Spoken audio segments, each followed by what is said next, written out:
김영권 골나갑니다. 공동이 됩니다. 공동이 역전을 만듭니다. 2천의 갈비를.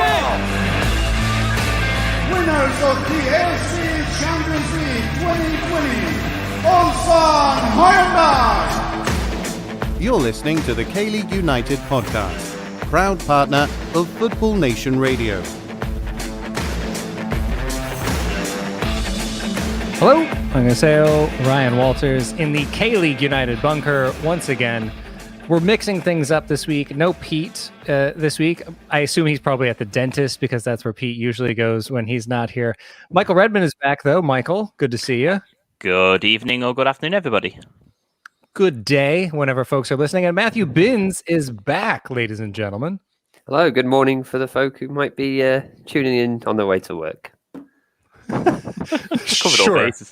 Yeah, so wherever folks might be watching or listening. And gentlemen, we have a lot to get to this week, but we did have one thing come in beforehand from one Paul Neat, and he was asking who we would put in the K-League Hall of Fame, because there is a Hall of Fame in England now. I believe Shearer and Henry are in there. And so, Michael, you're wearing the Man U kit. For those that are watching live, you can see it in all of its gloriousness.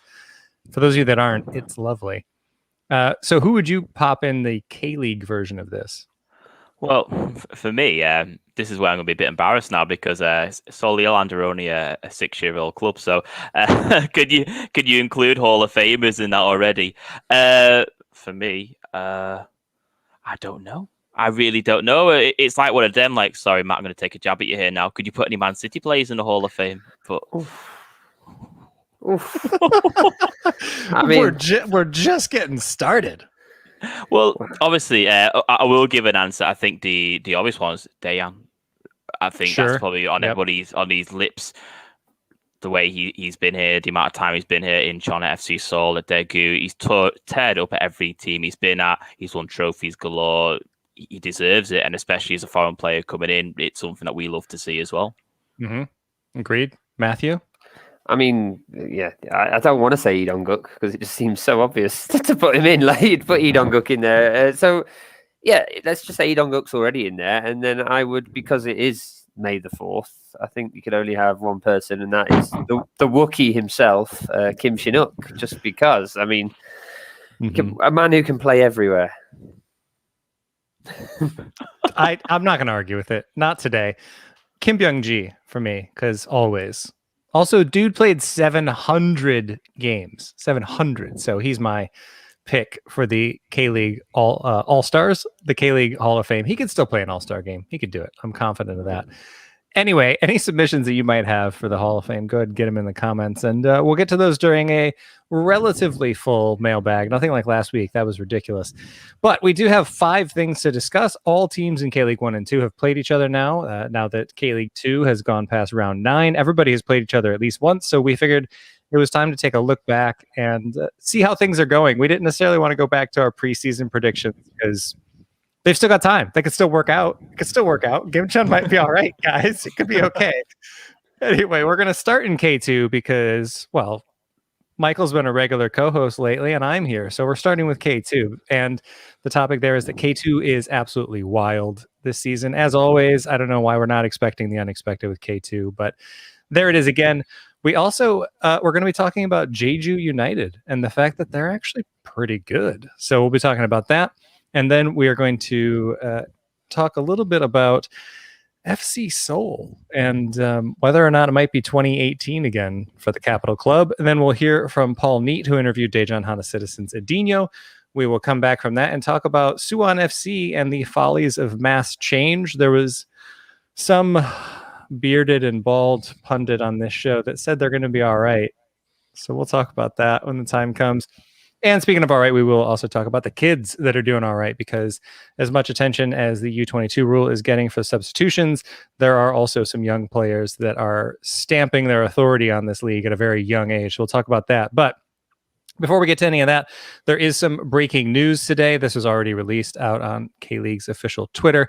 In K-League 1, Songnam FC and FC Seoul's round 14 to 17 matches have been postponed to prevent the spread of COVID-19. There have been players that have tested positive in K-League 1 and in K-League 2. Cheongnam Asan is going to have their 10th through 12th round matches called off. All of those details are on kleague.com, and there will be there'll be more information in Paul Neat's weekend preview coming up this Friday, but that does affect the fixtures this weekend, obviously, and the fixtures tomorrow on Children's Day in K-League 2. So all sorts of news there. And again, kleague.com is where you want to go for that. But I've been talking for plenty long enough, so I'm going to bring you guys back in here. And let's talk about K-League 2, Michael, and the fact that, just as we all would have predicted, FC Anyang is in first, Gyeongnam is in 9th, and Gimcheon is in 8th. We all saw this coming. Wow. I don't quite know what to say. To be honest, I have predicted Seoul to be 4th, and they are currently sat 4th in the league. So far, so good. However, if you told me at this point in the season that FC Anyang would be cruising at the top of the league, I'd have been asking what's going on, basically. But as you said, the K-League is a party, the K-League is wild, and every time you think, okay, the boat is steadying, something else just happens. Mm-hmm. Yeah, it's always a good time in K-League too. I mean, I think one of the biggest surprises here has got to be Gyeongnam FC, because I mean, I think this is a team that we all expected a lot out of. And Matthew, they rank first in a stat that I know you love talking about. They rank first in XG, in expected goals. They rank first in the league. I mean, expected goals is measuring the quality of the chances, isn't it? But you know, when they've only scored 11, that's quite a stark contrast. It's one of the biggest discrepancies in the league, and they've got the highest number of passes. They're making 14 passes a minute. They've got the highest number of through passes, highest number of key passes. They've conceded the third fewest shots against also. So you wonder whether Gyeongnam FC is just kind of sleeping at the moment, whether it's all going to click at some point and they'll start racking up the points, because we are talking about a team that was a penalty kick away from at the other end of the pitch, but a penalty kick from being in the K1. So yeah, I don't think Gyeongnam are as bad as their league table position suggests, and the stats there suggest that there is something to look forward to at Gyeongnam this season. And I mean, going up the table as well, you were talking about Gimcheon. I think, well, yeah, their new recruits have only just started playing though. So we made those predictions. We're like, yeah, they're going to walk the league, and it's like actually those players have to do the basic training. We kind of a bit of egg on our face with that one, but they're still they've got the second highest. They're the second highest for shots in the division. Yet they've got the third fewest goals. So they're kind of less like the army and more like the stormtroopers in terms of actually getting things in the back of the net. And yes, there may be more puns on the way today. They've also got the second lowest expected goals. Okay. So the shots they're taking, they're from positions that aren't where they're going to score, where they haven't got a high probability of scoring. So they're not really creating those clear-cut chances. And yeah, it's worrying for Gimcheon. They have started slow in the past as Sangju, and they have got more talent coming as well. They've got a number of players that were announced today. They begin their training in a month. So I think, maybe you're looking at 2 months before they're in the squad. But I mean, the two of the main headliners in that are Ko Sung Bom from Suwon Blue Wings and Park Ji Soo from Suwon FC. So I think they're going to be all right. Yeah, I think they're going to be fine. Also, if you look at their recent form, they've been doing a little bit better. 2 wins out of 5. And also with Gyeongnam, who we were also just talking about there, they have back-to-back wins. And as we know in K-League 2, all it takes is to just put a couple of wins together and you're going to be climbing up that table, which is what FC Anyang have done. They have won 4 straight. Have the Violets, not the Purples. It's a different team. Don't confuse them. Anyway, they're unbeaten in 5 and they've won 4 straight. Have the Violets of Anyang, and they are meeting their expected goals. The statistics provided by Matthew Binns here, with 10 goals compared to their 10.8 XG. This is a team that I think they're starting to gel. I think that's the thing, is that there was a lot of turnover there, but they do have a good spine. Pete's not here, but I feel like he is when I say Meng Sung-eung's name. I feel like Pete just pops up somewhere a radar pinged for him. He's at a work event right now, but I think when you've got him running the midfield, and he is running the midfield, and I think we might talk about him a little bit more when we get to the kids later, but he's absolutely bossing the midfield at a very young age. And then you got Nilsson Jr., who is just a steady, reliable presence on that back line. And I mean, if you got a couple of players that can keep you steady in K2, Michael, as we know, that can get you up the table. Well, that's it as well. And you should see the last two teams they played. They played Seoul the week before last. They played Jeonnam the week before in the last round. And they both got wins out of them. Two teams who are expected to be in the playoff position, given their form and the way they are playing. Anyang are just playing as a structured side. Now, I was getting, not embarrassed as such, but I was like shell-shocked when I was watching them against Zealand because a goal went in, then another goal went in, and then it looked like they were going to score again. Then again, Elan looked on the back foot, and then Anyang just had the confidence just to keep going. And the thing is, you never really saw them out of position. They're playing as a team. Yeah. They don't rely on one or two players. As you say, Nilsson Jr. really impressed me in that game because he just stayed at that back line, and anything that came to him, it was done. It was cleared. And yeah, Anyang are playing as a team, and they deserve to be where they are right now, as much as I hate to say it. Yeah, and averaging just 44% possession as well. They are playing on the counter, and like you say, they're doing it well. So props to them. We'll move on now to another team that is playing quite well, a team that also doesn't necessarily always have a ton of the ball, and that is Jeju United. And here we are, 13 rounds into the K-League 1 season, much farther ahead than K-League 2, and Jeju United sit third. They sit third, 9 points off of Jeonbuk, so I don't know if they're going to be quite coming for your titles there yet, Matthew. But Jeju have allowed the fewest shots against. This is how they're getting this done. They've only allowed 122 shots, averaging just 9 shots against per match. So, even if a team's shooting 50%, that's still not a ton of work for the keeper. And even if it was, Oh Sung-hoon is still 9th for saves in K-League 1 with 30. And they're just looking really good. And on the defensive side, we got a couple more stats here that I can go into in a little bit, but Matthew, on the defensive side of things, this is a team that managed to frustrate Jeonbuk. I mean, they're looking good. Well, yeah, they are looking good. In fact, I've got some stats against the top half sides from last season. Jeju are currently unbeaten against the top half from last season. They've got 5 draws and 2 wins, 2 draws against Jeonbuk, a draw against Ulsan, a draw and a win against Pohang, a draw against Daegu, a win against Seoul. They're also beating fellow relegation candidates, which also includes Seoul, but also they're doing well. They're winning the games they need to be, and getting draws against these big teams certainly is helping. I mean, at the weekend, they've also their players as well tormented Jeonbuk's defense. Gerso Fernandez, he had Lee Yong doing the Jeonju Castle run in 12 parsecs every first. It was. There's more. Anyway, but yeah, no, I've been really impressed with Jeju, and I think as well that also comes down to the striker Joo Min-kyu. I mean, he did get 8 goals last year in 14 appearances. His appearances were limited last season, partly through injury, partly through not being selected, but he's now getting the game time, and we're seeing the Joo Min-kyu that we seem to rave about every other season with Joo Min-kyu. Exactly. So I think it's an odd year, so therefore he must be doing well. Is that how it works for Joo Min-kyu? Kind of. It's like an every other year kind of thing. Like you say, I think he was all right last year. He is second in the league right now behind only Stanislav Ilyachenko.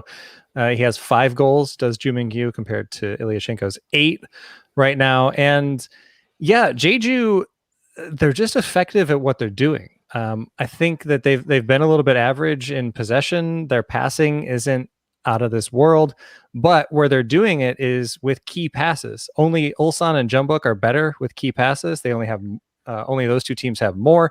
They're also third in passes to the final third, so they're moving the ball effectively when they get it, and they're second in the league in smart passes. Only Jeonbuk have more smart passes than them in K-League 1 this year. So Jeju, it's just an effective system that is clearly working in both divisions, because this isn't a whole lot different than what they did in K-League 2 last year, and they're just getting it done in K1. Yeah, Definitely. So I'll interject here talking about Jeju. I'm just so impressed with the way they've played. And the thing is that the difference is, I was comparing them with Gyeongnam when they went up back in 2019. I want 2018, and they finished second. But then they had Markau, who was literally the front man up there. Jeju were playing, as I said earlier, with Anyang. They're playing as a complete team. If you look at some of the players who are there now, you've got Kim Oh-gyu, 31. He's bringing the experience at the back. Lee Sang-min at 27 and Jo Hoon-jae. These are players in the late 20s and 30s, but they're already still killing it for Jeju. And they're just bringing like a structure to the team, which is basically there's no real individual at Jeju. Obviously, you could say that maybe Joo Min-kyu because he's a fantastic talent. Jeju are just playing... They're just grinding out results, aren't they, really? It's no better way of saying it. So really impressed with how they're playing. Yeah, and they survived early, and they're continuing to do so now. Matthew, you got one more thing before we take a quick break? Well, I'll lead us into the break. I was just about to say, John Book leading the league by a clear margin. Newly promoted team, doing well, and Seoul at the bottom. Maybe it is 2018 again. All right. Well, we are going to talk about FC Seoul and the season they are and are not having after a really quick break. We'll be right back. FNR is a revolutionary football-dedicated digital platform, the first of its kind in Australia. It provides a 24/7 live online radio platform Edinho, experience. thank you very much for your time. Let's just jump straight in. First of all, from TV, radio and digital. Having reached millions of listeners and football fans since launching, FNR is accessible worldwide via its website or app, providing a platform to discuss, debate and celebrate the world game. We are your voice of football, FNR Football Nation Radio. Welcome back to the K-League United podcast. I'm your host, Ryan Walters, joined not by Paul Neat, not yet. We'll come to, don't worry, we'll edit it out. It's not like we do this thing live. Anyway, Paul will be here very soon, live on the phone, as it would be. Anyway, gentlemen, speaking of things not going to plan, let's talk about FC Seoul. Let's talk about whether or not it might be 2018 again, as Matthew was alluding to before our quick little break there. They are winless in 8 in all competitions. That includes losing their first ever Seoul derby against Seoul Eland at home. Oh, yes, it does. At Seoul World Cup Stadium. I figured that might be a fun lead in for Michael there. Yeah, Seoul. I just wanted, because we keep talking about 2018, I just want to put in perspective where they were then compared to where they are now. And for those that might not know, in 2018, FC Seoul needed the promotion relegation playoff final against Busan Park, who were playing in roughly their 755th playoff final to try to get promotion back up. They did eventually get that. But anyway, in 2018, that's what it took for FC Seoul to stay in the first division.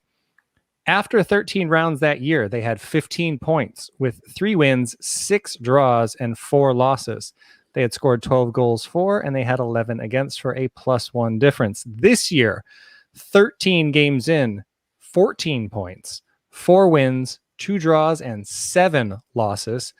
15 goals for, not bad. 17 goals against for a -2 difference. And their leading scorer right now is Na Sang-ho with 4 goals. But the man can't do it all on his own. And, Michael, I know you want to talk about this, the other team in Seoul. What's going on? It's something that it literally does scream 2018, the way they played. The fact that they haven't won in 8 games, and these are supposed to be the team of Seoul, it is completely baffling to me. I think it all just come down to they don't have a striker who can score goals. Mm-hmm. Okay, you can say they had a few injuries. Ki Sun-young was injured, Go Yo-hang's injured, Park Ju-young. A few of these players who, you could see in the lineup week in, week out, which could probably change things. But what is happening with that team? As you said, they need a goal scorer. I highly rate Na Sang-ho because I watched him again at Gwangju a few seasons ago in the K-League 2. He's the top goal scorer there. He killed it in the K-League 2, but he can't do that on his own in the step up in the K-League 1. You're going to go to John Bucky to score goals. You're going to go against Ulsan and score goals, against Jeju United and score goals. It looks a bit like Seoul are just a bit out of their depth. They haven't prepared for the K-League One season like the other clubs around them have. To give the same vibe as, we're going to talk about them later, Suwon, but we'll talk about that later about Suwon. So yeah, with Seoul, I mean, I think it is also kind of, as you were alluding to, it is important to note that they haven't been able to stay healthy. Ki Sung-young again has missed a lot of time. Park Ji-young is out, missing time, but the big thing, and we've talked about this time and again, they just don't have a striker. Like you say, Na Sang-ho can't do it on his own. They haven't had an out-and-out striker since they decided that they wanted to not have Dajeon on the team anymore.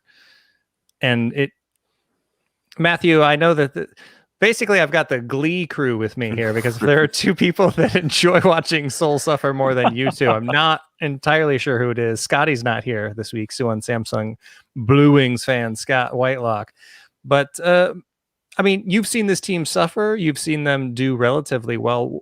What's different this year, or what isn't going right for them? Well, I mean, they have got a new manager in Park Jin-sop, and yeah, he did very well for Gwangju, but for some reason, I don't know, it just hasn't really transferred across to Seoul. Perhaps it's dealing with players that are bigger. He's dealing with bigger names in Ki Sung-young and that. And I think as well, Park Jin-sop put a lot of stock in hoping to get Felipe in the preseason, and he seemed to be banking on that. That didn't come through. Gwangju held on to him, and Seoul didn't go after another striker. We've already mentioned it. They didn't really go after another striker there, and it's just not clicking at the moment. I mean, it's terrible that's what's happened with the postponement for COVID, but having perhaps a few games pushed back, is going to make their schedule a lot busier, but those schedules can create momentum. So perhaps having some time off at the moment might be just the tonic that they need, so they can go back and regroup and look at what's going wrong. Yeah, and obviously we should mention, as you say, through all this, that we hope the team gets healthy. I mean, we can sit here and bag on them for what they're not doing on the field, but more importantly, we want that team to be healthy and contributing and able to take the pitch. So obviously a speedy recovery to anybody that may have been affected, and hopefully that stays to a very, very minimum number. And as you were alluding to there, Matthew, they are going to take a break. Their next 4 matches have been postponed. They are set to come back in late May, the 23rd, against Gangwon in Gangwon. So given what Gangwon is this year, who knows? Maybe Gangwon will be on a tear by then. I kind of doubt it based on how things are going for them this season. Don't say that. We played them in the cup like the week after. Yeah, I mean, they'll Gangwon that one. Don't worry. But yeah, FC Seoul. It's this summer window is massive for them. We keep saying it, and I'll say it again here. It just cannot be understated how important it is for them to go out and get a striker this summer. So we'll see what they can do. But anyway, we're going to leave it there for now. Those of you that are watching live, as you may have already seen, how would you Paul, take it easy. Jeez. Paul just really wants to get this interview going. So this is why we usually do these when we come back from the break. But anyway, the three of us are going to step out for a minute, and he's raring to go. He's on the phone. He's ready for it. Here's Paul Neat interviewing Dajeon Hana Citizen's Edinho. All right. Hello, Edinho. Thank you very much for your time. Let's just jump straight in. First of all, from the team's perspective, how would you assess the season so far? So far, the games have been very good. I think there's more work that needs to be done for us to achieve this status of a consistent and confident team. We're in a good sequence despite having lost the last game. But the team is behaving well. We have 2 very important home games ahead, and we need 2 wins to stay strong in the title and in the playoff race. And on a personal level, you are the team's joint top scorer at the moment. How would you assess your contributions so far this season? I started very well in the first games. Then, by the coach's option, I ended up as a substitute in the last few games, but I keep working hard. I had good numbers in the first games, scored goals, I worked a lot. I believe that I need a little bit more confidence in myself, a little bit more confidence from my teammates to increasingly enhance the performance on the field. I will continue to work hard in order to contribute even more to the team. I especially believe that if we keep working hard as a team, we achieve the club's goals for this season. Can you tell me a little bit about the move to K-League and to Dajeon? How did that happen? My agent in Brazil has a close relationship with an agent here in Korea, who is now my agent here in Korea. They made contact with each other, and the opportunity appeared, and they managed to bring me to the club. I was very happy that it happened. I believe that they made a great friendship, my managers, which also facilitated the transaction to be completed successfully. What were your first impressions of K-League? The first impression that I had is that the K-League is a league with very fast and very strong players. It is a fast-paced football.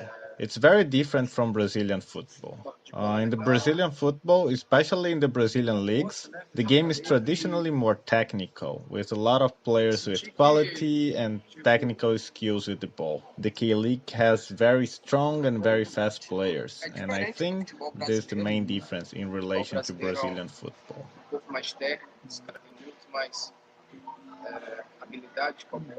Did you need some time to adapt at first to the league and to the team? As for the adaptation to the club, I think that every Brazilian player needs time to adapt.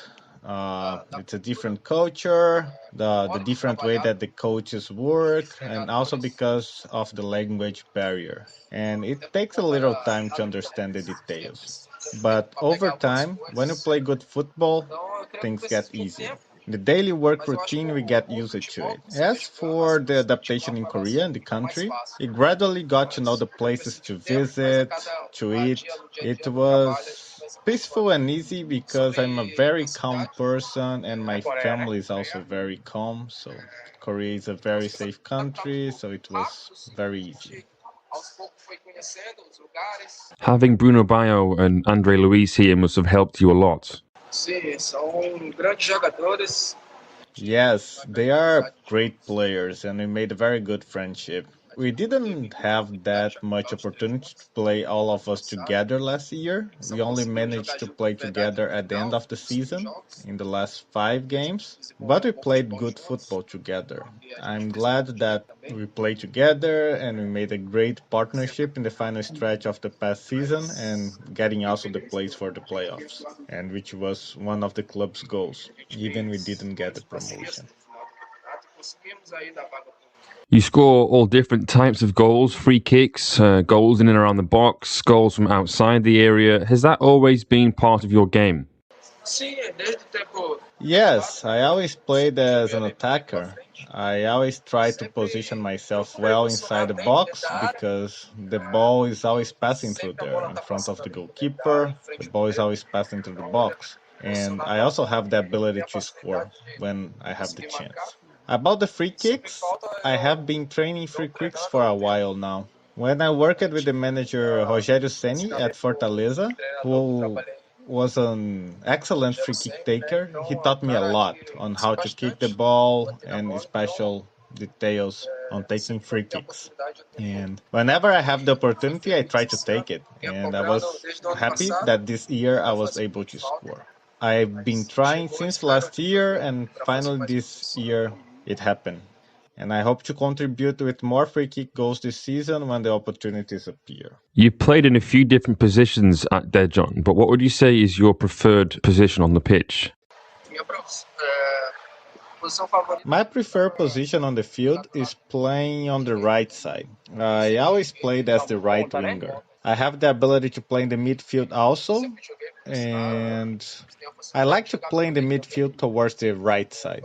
I didn't have much opportunity to play, especially on the right side, but I'm very happy that the coach is choosing to play me in the midfield. I'm getting used to it and trying to help the team in the best possible way. What is the new coach like to work with?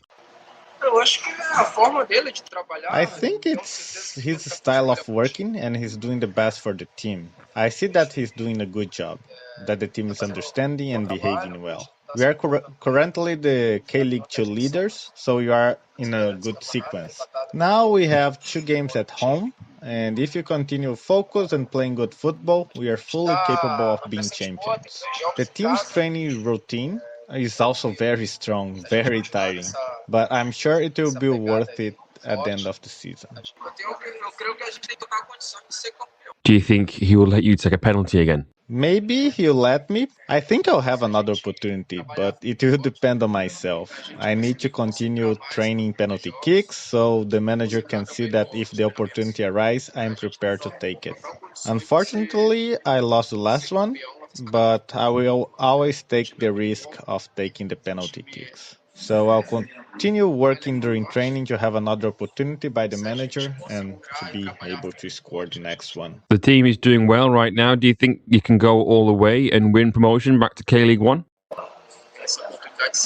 First of all, I believe that our team is fully capable of being champions this season. If we work hard, stay focused during the game and during training, we are fully capable of fighting for the promotion. The team is very good and has a very strong squad with quality players. If we keep working hard, we can be league champions. All right, thank you very much once again. Good luck this week and good luck for the rest of the season.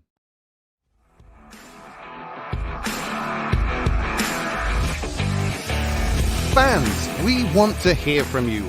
You're encouraged to email KLU at info@kleagueunited.com or tweet at @KLeagueUnited with any questions, comments or reactions. Or follow us on Facebook to ask directly during one of our live shows. Welcome back to the K-League United podcast. I'm your host, Ryan Walters, joined by a non-rushed, very present edition of Matthew Binns. Hello. And Michael Redmond. Hello there. And that was clearly pre-recorded there. And a big thanks to Dajeon Citizen, Brazil's Luis Felipe Vichetti. I think I'm pronouncing that last one right. Sorry if I'm not. Anyway, he was doing the translations there and was able to be the voice of Edinho and hopefully a voice of a few other Brazilian players as we go on throughout the season, trying to get more players for you. And if there's anybody you want us to interview, go ahead and get those into the comments during the show here or at any other time. But all right, let's move on. We had a nice little pick-me-up there after talking about FC Seoul. We got to talk about Dajeon for a minute and the season they're having with Edinho. And now let's go back down into the gutter.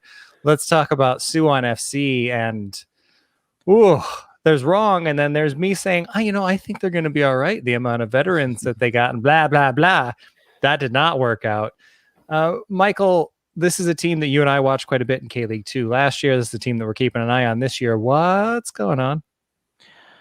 Well, what is going on? It just looks like a team who's just not ready for the K-League 1, wasn't it?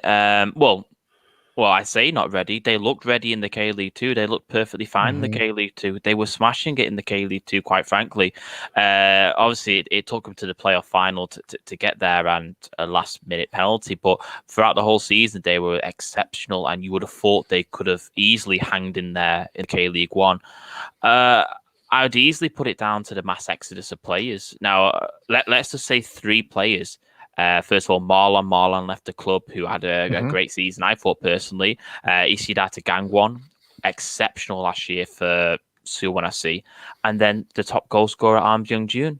He wanted to go to Gangwon and things fell through, and now he's at Busan Park, who is now the top goal scorer of the K-League 2, again with 5 goals with Busan Park. So he's now proving once again why he should have stayed in that Suwon team. Obviously, we can talk about the facts of what's going on and how many games they've won.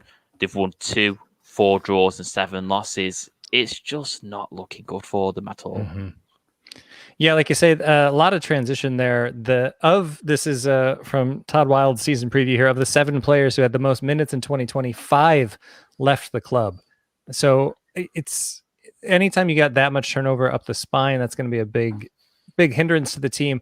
But I liked the business that they did this offseason. I thought it was wise to go ahead and sell K-League 2 players when they were a known quantity, because we've seen with Busan last year that sometimes players can't make that jump up to K-League 1. And who knows if An Byung-jun could have done that in K-League 1. Like you say, he is doing well in K-League 2 again with Busan. It's worked out for them there. But Masatoshi Ishida is not exactly who he was last year, this year. So I don't know. But Matt, am I just trying to save face for my preseason prediction here? Well, I think that, it doesn't have to be one or the other. We're saying, yes, they were right to cash in when they got those offers in for An Byung-jun and Masatoshi Ishida. And you could say that, but then in doing so, they've taken out the core of the club there. And as well as the other sales that have been mentioned, they've just spent the money, rebuilt, and that's going to take time to, rework itself. It's Kim Do-kyun is basically starting again with that. And yeah, he's got that to factor in. He's not got exactly the neutrals on his side as well at the moment with the way Suwon FC are handling youth. Something we are going to be talking about in a positive way. But Kim Do-kyun, the irony of him being a former Ulsan youth coach is certainly not lost. I mean, he used his Ulsan connections to get some of those players. It was certainly part of the reason why Han Sung-kyu decided to go on loan from Jeonbuk, despite being told he was probably going to be in Kim Sang-sik's plans at Jeonbuk this season, and instead he chose to go to Suwon FC and try and get some more game time. That's not really worked out for him. No. And there's a number of other players there with those Ulsan connections that they've tried to milk, but it's not gone to plan for Kim Do-kyun there. I don't know whether he has been tempted by that. He's seen what he could get, who he could phone, who he could get in, and he said, all right, let's get them in. But I just don't think ripping the core of a club out when they get promoted, you should build on it. You shouldn't have to just take it out and start again. Busan, okay, they perhaps needed a bit more reinforcement when they came up, but they did sign players and they didn't work out, some of the signings they made. But Busan did keep the core there, and they weren't, they were in relegation danger, obviously, and did get relegated, but they were surviving until the last day of the season, and a lot of that was down to their managers' ineptitude as much as their signings. Yeah, and when you have your manager leave with, I think it was 2-3 games to go, as soon as Busan hit bottom, he's like, all right, I quit. Great, thanks. Michael, I think a lot of Suwon's success, the little bit that they've had, has come down to Lars Veldwijk, somebody that they did hang on to. And now, having moved An Byung-jun on, it does seem a little bit clearer why they brought him in from Jeonbuk last year. He's playing all right for them at the moment. Is he going to be enough to kind of steady the ship for them? Well, it's one of them, isn't it? Because they've only scored 11 goals this season. Could you say that they could have scored more so far? There's other teams there that have scored 13, 15 goals. So they're not a million miles away from how other teams at the bottom have scored. However, they need some more really at the back. 22 goals have already been shipped this season. So, I think Lars is playing well. I think he's took the staff up from last season, because when he came in midway through the season as such, it took him a while to get going. At Suwon. So I think he's hitting the ground a little bit quicker now, but he might have someone to partner up with him to give him a bit more breathing space, that all the pressure isn't on him to get the goals. Maybe he'd play a little bit more freely and play a little bit more flair and actually play better. So yeah, well, we'll see for Suwon. It's they're already down in that relegation scrap this season, and I don't know that I see them getting out of it anytime soon. But then again, Seoul is only 4 points off of them right now. FC Seoul is on 14 points and Suwon are on 10. So it's not necessarily early doors, but they are also only 3 points away from Gangwon and Gwangju. Gwangju, a team that I think is also going to continue to struggle, especially if they can't hang on to Felipe this summer. So we shall see how things go there. But we're going to move on to the kids. We're going to talk about the youth players. And as we said with Suwon, a lot of the focus this year has been on the fact that the youth players aren't getting a lot of minutes, but that's not necessarily the case for all of the kids. Some have been doing quite well for themselves. And Matthew, because I know you love talking about on Samsung Blue Wings, let's go ahead and start there. Well, yeah, Suwon got quite a few promising young Padawans in their roster. They're high on midichlorian counts. But yeah, oh boy. That was a stretch, wasn't it, that one? It turns out midichlorians have always been a stretch. That's never been a good idea, but I appreciate the effort. But no, Suwon, they should be praised really for the amount of youth they are fielding. I mean, there's been two names that have really really caught the eye. Obviously, with Kim Tae-hwan, we knew about him last season mainly from his exploits in the Champions League. He did play most of last season, but it was mainly towards the end where we started really taking note. He's not bad, and he's continued to shine this season, and so. He's taken that late form. He's got 13 appearances and a goal, but I mean, he's not a striker. He's playing from the wing, and he's also helping create the chances. And one of the players he's creating the chances for is Jong San-bin, and this is the player that fans are getting excited about. Obviously, he wasn't on the radar last season, a complete unknown. He's 19 years old. He's only made 8 appearances. He's got 3 goals though to his name so far, and one of those against Ulsan in that 3-0 defeat of them. And yeah, he really looks something, this young lad, and all credit to Suwon, especially when they've got, they have invested in strikers in the off season. Obviously some of them aren't really working out. Juris Jeric he's not the comeback player of the year that somebody not far from this website predicted, but yeah, they're looking good. I think Suwon, they're doing it right. They are making good use of this under 22 rule, and yeah, all credit to them for doing it. We've talked about Gwangju FC at length, usually with Peter on the podcast, but just to mention it, his favourite Onwon Sang is still 22 years old. He's got a goal and 6 appearances. That's his 3rd professional season as well. But Omji Sung is obviously the one that Peter now has eyes for. He's moved on. He's moved on. 18-year-old Omji Sung. He's moved for a younger model. Omji Sung, 18 years old, 13 appearances so far, 1 goal. He's taken quite a lot of shots, mostly from outside the area though. But again, that's kind of really down to his position. He's usually played out wide. But yeah, he's looking quite an exciting talent. And again, we were wondering what was going to become of Gwangju. They got rid of a lot of their key players in the winter. They lost their manager. Some things going on off the field as well. And well, here they are. They're still doing all right. And I think that says a lot about youth development, right? Because Suwon are averaging the youngest team this season at 26.2 years of age, but not far off at exactly 27 is Gwangju. And those are two teams that are bringing up youth players. Again, Gwangju, I think, is going to continue to struggle for survival this year, but Suwon are showing what youth development can be in a lot of ways. And the second youngest team this season, not necessarily by choice, is FC Seoul. 26.6 is their average age this season, and you can see the difference in the points tally between those two teams. So youth development done right and youth development done maybe at a bit of a rush for FC Seoul there, but just wanted to get in those average ages. Yeah, I mean, speaking of Seoul, I mean, you can talk. Why is Cho Young-uk not in this conversation, despite our constant backing of him every season? He hasn't really shone. We thought this could be his year. Seoul without a striker, Cho Young-uk always looks full of promise.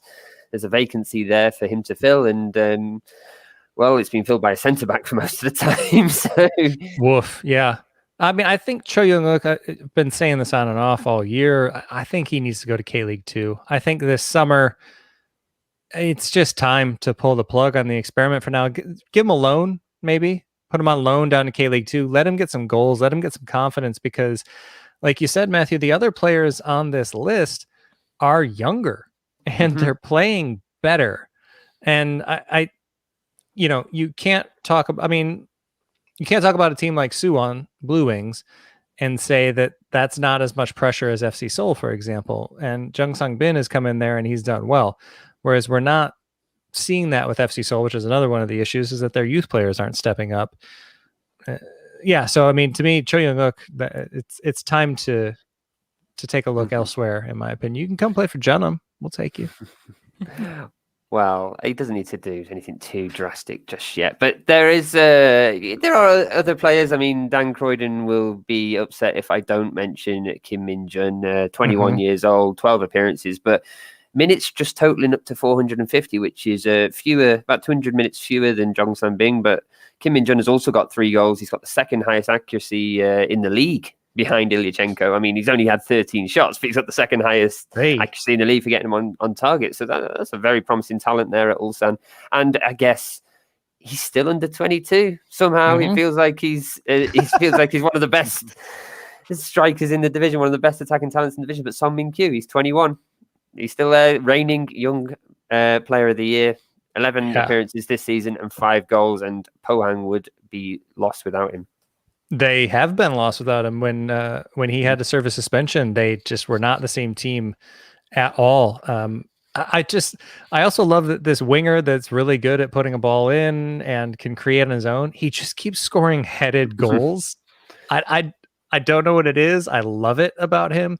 He's just super scrappy and in the box at the exact right time. And yeah, he's a talent. I don't know how long Pohang's going to be able to hang on to him, especially if things don't go well for them this season. They are above the dividing line right now, unbeaten in 5 as well, which I think that's showing what he can bring to this team. And like you say, it's hard to believe that he's still a U22 player because the kid just keeps killing it year after year after year right now.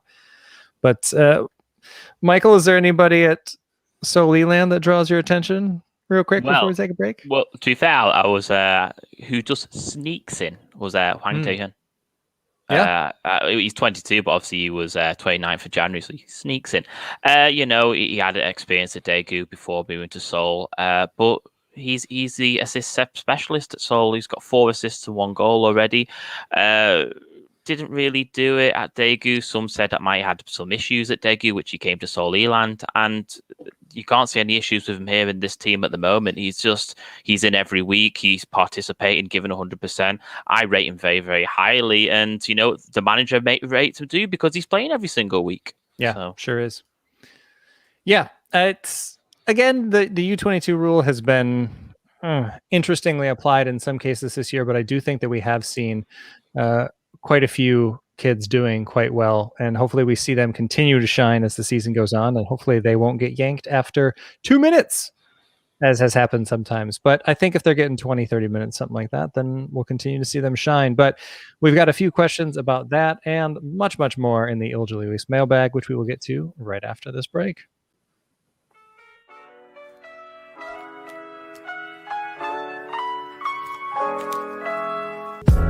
Ilja Lewis is your neighborhood British bar and cafe located in the Old Jiro district of Seoul. Decorated in old English antiques and furniture for a true homely feel, you can enjoy homemade scones, cakes and afternoon tea during the day, and traditional British favorites like beef stew, English ale, and a fine selection of wines at night. Available for private parties or simply an evening out, Ilja Lewis is sure to become your favorite neighborhood pub. Be sure to mention K-League United at the bar during your visit, and you'll get 10% off your bill. Welcome back to the K-League United podcast. I'm your host, Ryan Walters, and I am joined by Michael Redmond, and once again, in the mailbag, for the first time in a full calendar month, it's Matthew Binns. Thank you. I can't think of any Star Wars puns about this mailbag, so we're going to just jump straight in. But the first person at the mailbag continues the talk on youth players, and it's from George Slade, our very own Buchon columnist. He's asking, could reducing squad sizes be a better way for under-22 players to get game time? He suggests capping the squads at 25 over 20 and over 22 players and allow clubs to register unlimited U22 players. So yeah, 25 over 22s, unlimited U22s, and then the younger players will naturally get game time due to not being blocked by 40 plus established players. I'd like to answer this one because it harks back to a podcast we did in pre-season. We did, myself, Peter, and Muyol did a podcast on the new rules for 2021, and there was some rules we skipped over because they weren't coming into effect this year. They're coming into effect next year, and one of those is squad caps. So from between 2017 to 2019, in those 3 seasons, a K-League club would average 41.7 registrations per year. Now that includes 2 transfer windows, in all fairness, but they've registered 41.7 players. That's a lot in a season. That does include under 22. It's not like they've got unlimited under 22s like George is suggesting. All players are included in that squad count. But from 2020, okay, it's coming in from 2023. So from 2023, the squad is going to be capped at 32 players. that's going to be included. That's going to include under 22 players that come through the club's youth team. They have to also be, there's going to be a number of them included. There isn't a quota mentioned. Then in 2024, that's going to go down to 30. And then 2025, that's going to drop down to 28 players total in a squad. They are going to also monitor that and then look to amend it get even further in 2026. So the K-League is looking ahead to trying to put caps on squad sizes. I still prefer George's method where under 22s are unlimited, and maybe this will get altered, but this is the current proposal. It won't be coming into effect next season. I suppose they've got to give some time if clubs need to get people off their books and such before such a rule can come in. But yeah, that's in the works. Yeah, I think for me, again, this is where I really want to see the lower divisions come into play. I think we need to have that pyramid open up. And also, I think K-League clubs should be doing what Gangwon are doing. And if you've got an opportunity to have a K4 side in your stadium as it exists, you've basically got everything in place. Let the kids get some minutes. Or better yet, instead of having that, I think there should be partnerships with lower division clubs where you can have players go on loan really easily if there's a memorandum of understanding or something like that. To me, that's how we can get the young players that aren't getting minutes on a K1 club. Go ahead and get them playing. And, you know, we've talked about this before with FA Cup matches and things like that. There are some 18, 19-year-olds for the Jeonnam Dragons that are never going to see the pitch this year. So if they could get some minutes in K4, K3, great. But as it stands, don't like it. I do like that the rosters are getting smaller, though. But anyway, I think we'll leave that one there. What's next? Okay, next up the mailbag. There's one in from Scotty Dog via Twitter asking, will Ko Sung-bom tear it up at Gimcheon? Michael. Well, you know, in midfield position, possibly. But, you know, we're talking again of this Gimcheon team. We expect them to do so well. And our players coming to Gimcheon, I'm thinking, what are we doing here in K-League 2? We were challenging for trophies, and now we're here in K-League 2. Do you think they're a bit underwhelmed by it? You know, obviously, Korean players, they have to do this, they have to do military service. I think he'll do all right, you know, especially against some teams. You're looking at Bucheon, you're maybe looking at Jeongnam Asan. I think he might literally just, he got a couple of goals last season for Suwon, sorry. I don't know, because Jeju is Gimcheon is so unpredictable this season. So, K2. I think the answer is yes, he will, because Gimcheon's going to storm up the table, as was predicted preseason. I hope. Yeah, nobody knows when they'll record their first loss, isn't that right, Ryan? No, I mean, they could go the whole season undefeated, said somebody. And the Sam 4 losses. Moving on.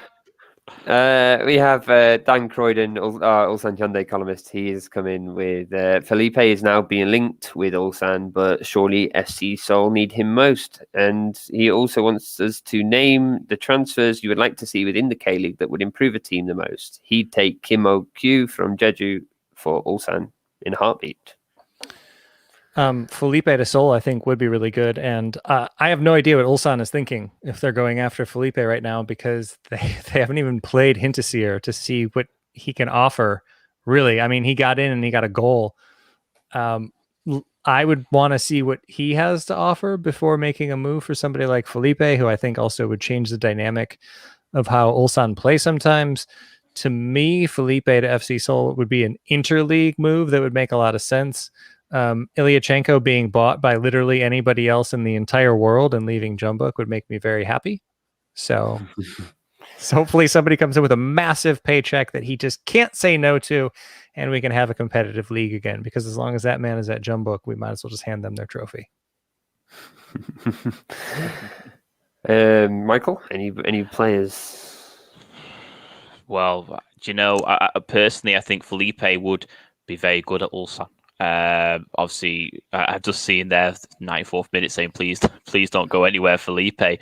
But I personally watched Felipe in the K2 against Seoul Land, and he just tore us apart. And I know he's doing the same thing against some teams in the K-League too. He'd be a perfect fit in for Ulsan, I personally think. But you know, we'll see if that actually comes to fruition, because at the moment rumors are rumors, aren't they? So. Yeah, I'm going to have some time to think about Dan's question there. I actually haven't got an answer to hand. It's hard when your club gets everybody. Oh boy! I would love to see one of these young players turn up at John Book, so we wouldn't have to see the current under-22 players taken off every 20 minutes. It'd be great to actually have a player stay on the pitch for a bit longer. Or a young player stay on the pitch. Rough life of a John Book fan.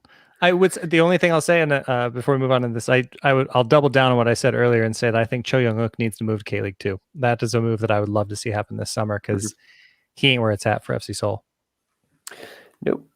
Okay, Dajeon FC Brazil and voice of Edinho comes in with Cecina back. Is Daegu fighting for an ACL place? Ooh.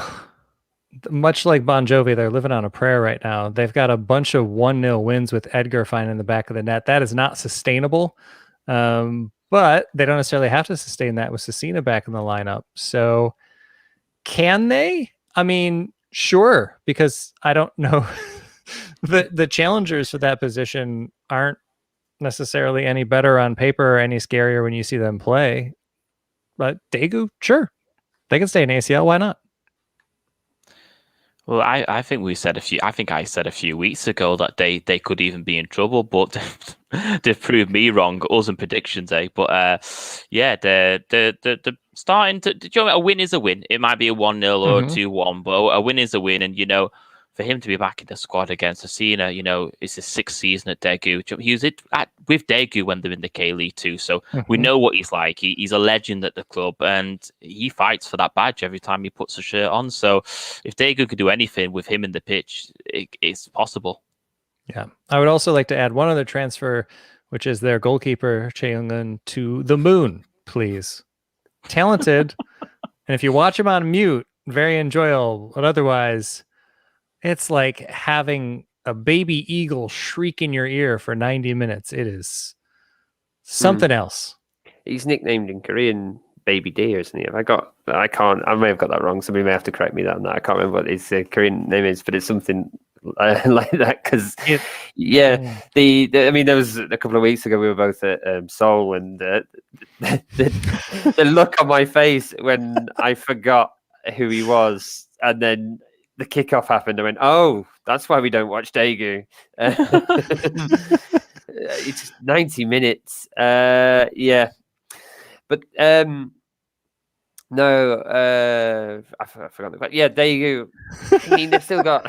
Sorry, that's how distracting it is, because as soon as you say Chae Young-un, all you can hear. I won't make the sound. I won't make our podcast listeners hear that again. It's a lot like the scene in Dumb and Dumber when Jim Carrey is just going off in the car. But worse, because it lasts forever. Anyway, you were talking about Daegu. They've still got a lot of that squad that finished quite highly last season. I mean, they could have done with Daein sticking around, going by Daein's early form in the Hong Kong Premier League. But they kept most of it. They did lose Kim Tae-won and stuff, but Cecina back, and they're still not a bad side, Daegu. They just had a bit of a rough start. ACL, we would have to see, because they actually do have to compete in the ACL as well as try and qualify for it. So who knows how that would pan out. But why not be optimistic? I can't see them finishing in a relegation scrap or anything. They're definitely going to be in mid-table at the very least. Yeah, and it'd be great for them to get ACL in a season when they can actually get people into that fantastic stadium that they've built. So hopefully if they got ACL for 2022, then they could have some people there. So we'll see. Okay, and I think that wraps up the mailbag for today. We kind of pushed for time. Yes, indeed. We will be getting to other questions as well in future pods, so just keep getting them in the comments, and we'll add them and get to them when we're not so pressed, I guess. And if you'd like to enter your comments on our Patreon, well, you can do. And I'm sure there's other things to announce on Patreon, isn't there, Ryan? There are indeed. Thank you, Matthew. I don't know why I had to do that in announcer style. Anyway, there's all sorts of exciting stuff going on Patreon starting this week. We announced this last week on the podcast, but starting this week, we've introduced our new K2 champion and K1 champion tiers. The K2 champion tier now has a So Rare exclusive, which is weekly team news, including injuries, suspensions, transfer rumors, and much, much more. If you bump up to the next tier, that also includes predictions of starting lineups, final scores, because, you know, as we've shown in this show, we're pretty good at predicting things. But on a week-to-week basis, we'll probably get that a little bit better. But if you'd like a little bit more news about what's going on for the So Rare community, then we have finally, we've heard your calls. We've heard your calls all season long. So we have a new set of Patreon tiers exclusively for you. Also, K Survivor is still going with Michael Redmond as the lone player with 3 lives left. I think we might as well just give you the KLU Writers Pool trophy already. Oh, don't jinx it, please. You just have to. Have you said Seoul Eland yet? No. My plan is my last life, I will die on my shield. So Seoul Eland is my last pick, no matter who we play. So excellent. Well, that's still going on, and the rest of us are down to 1 life, or a lot of folks are out. So I feel like with half the season not even here yet, I do feel like we'll have another round of K Survivor. So if you'd like to get involved in that, that's also over on Patreon. Pub quizzes, which Matthew always writes, and I think we'll do one of those sooner than later because we are still dealing with, well, not lockdown, but restrictions and lots of time on Zoom. So maybe we'll have another one of those soon. But otherwise, if you'd like to listen to this podcast live, you could do so every Thursday on Football Nation Radio down in Australia. Another plug for the A-League. It's been all sorts of fun this year. And if you leave us a review, you'll be entered into this month's K-League kit contest, which now that it's May, we don't have one yet. So maybe give us a team that you might want a kit for. We had Buchon last month. We also had Ansan recently. So keep the K-League 2 love coming. We'll see how it goes. But anyway, for Michael Redmond and Matthew Binns, I'm Ryan Walters. Thanks so much for watching.